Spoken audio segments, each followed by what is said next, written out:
it's Veronica and Erika. We're back with our tips and tricks and teaching. Tips. Tricks, and teaching on Psalm 91. There you go. So this week we're going to start off with verse 9. And do you have hand motions? I didn't ask you. You know, they're not very good for this verse because it says it's so similar to the first verse. We're looking at our Bible. I'm looking at the Bible. Sorry, when I look down. The hand motions for this one aren't very good. But some of the verses lend themselves refuge. Easier. Yeah, I mean, we did hugging for refuge. Oh, yeah. So. Yeah, most high, point up. Yeah. But what we just wanted to remind you again is that God is our place of stability, safety, consistency. Because these verses are very similar to the first two verses. Mm-hmm. It's almost like repeating it, reminding. Like a bookend. Yeah. Of what's going on. And the one thing we were just talking about before we started the video is God is eternal. If he's our refuge, he is the only refuge and safety that will never disappear. Right.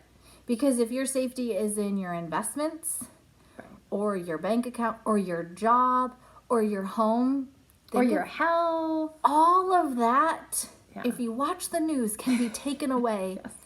In a moment. It's terrifying to watch the news.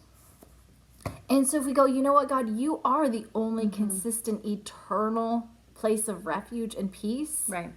It's a reminder that when all these bad things do happen, because it will, because we live in a fallen world, we can still have refuge and peace. And joy. Yeah. And strength. And make it through. And be okay. Yep. So that's our little teaching aspect. Right. Now for the tips and tricks. Do you remember what it was? You said it. Write it out. Yeah. Write it out.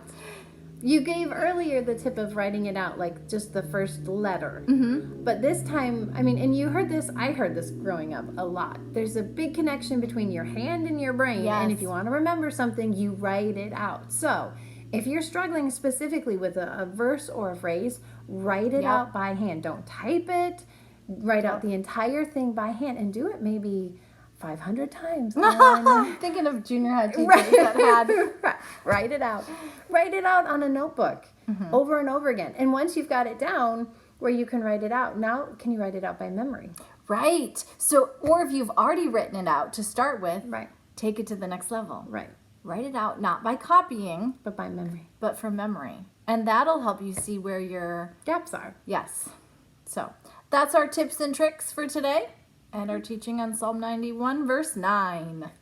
Have a good week. Bye.